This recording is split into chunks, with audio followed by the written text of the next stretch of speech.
প্রিয়জন কোথায় থেকে কোথায় যাচ্ছে লোকেশন খুব সহজেই দেখতে পারবেন। প্রথমে আপনারা চলে যাবেন গুগল যে ম্যাপটি রয়েছে সেখানে।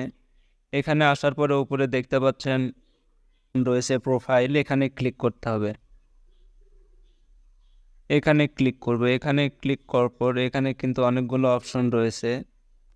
তো এখান থেকে আপনাদের যেটা করতে হবে, এখানে কিন্তু একটা অপশন দেখতে পাচ্ছেন লোকেশন শেয়ারিং নামের, এটাতে ক্লিক করতে হবে। এটাতে ক্লিক করব। এটাতে ক্লিক করার পর নিচে কিন্তু আরেকটা অপশন চলে আসছে শেয়ার লোকেশন, এটাতে ক্লিক করতে হবে। এটাতে ক্লিক করব। এটাতে ক্লিক করার পর এখানে কিন্তু দেখতে পাচ্ছেন একটা অপশন রয়েছে 1 আওয়ার্স ফর 1 আওয়ার্স। এখানে কিন্তু দুইটা আইকন রয়েছে প্লাস এবং মাইনাস। আপনারা যদি প্লাস আইকনে ক্লিক করে দেন দেখতে পাচ্ছেন এখান থেকে কিন্তু টাইমটা বেড়ে যাচ্ছে, আর মাইনাসে যদি ক্লিক করে দেন এখানে কিন্তু কমে যাচ্ছে। তো আপনারা কত টাইম ধরে প্রিয়জনের লোকেশনটা শেয়ার করতে চাচ্ছেন বা দেখতে চাচ্ছেন, এখান থেকে সেটা সিলেক্ট করতে হবে। এবং যদি অফ করতে চান এখানে দেখতে পাচ্ছেন নিচে আরেকটা অপশন রয়েছে, এটাতে ক্লিক করলেই কিন্তু অফ হয়ে যাবে।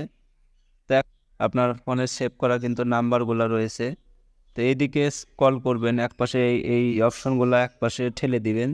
আর দেওয়ার পরে এখানে দেখতে পাচ্ছেন মোর নামের কিন্তু অপশন রয়েছে, মোর এবং 3 ডট আইকন রয়েছে, এটাতে ক্লিক করতে হবে।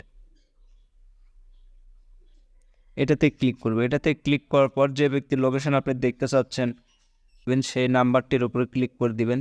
যে ব্যক্তির লোকেশনটা আপনি দেখতে চাচ্ছেন সেই ব্যক্তির নাম্বারটির উপর ক্লিক করে দিবেন।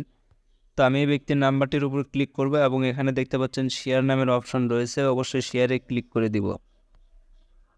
এখানে কিন্তু লিঙ্ক দেখতে পাচ্ছেন, এই লিঙ্কটাকে যদি সেন্ড করে দেন তাহলে কিন্তু প্রিয়জনের লোকেশন কিন্তু খুব সহজেই দেখতে পারবেন সে কোথায় থেকে কোথায় যাচ্ছে। তো ভিডিওটা যদি আপনাদের ভালো লাগবে অবশ্যই আমার ফেসবুক পেজটিকে ফলো করবেন, এবং যারা আমার ইউটিউব থেকে দেখছেন অবশ্যই সাবস্ক্রাইব করে সাথে থাকবেন। ধন্যবাদ সবাইকে।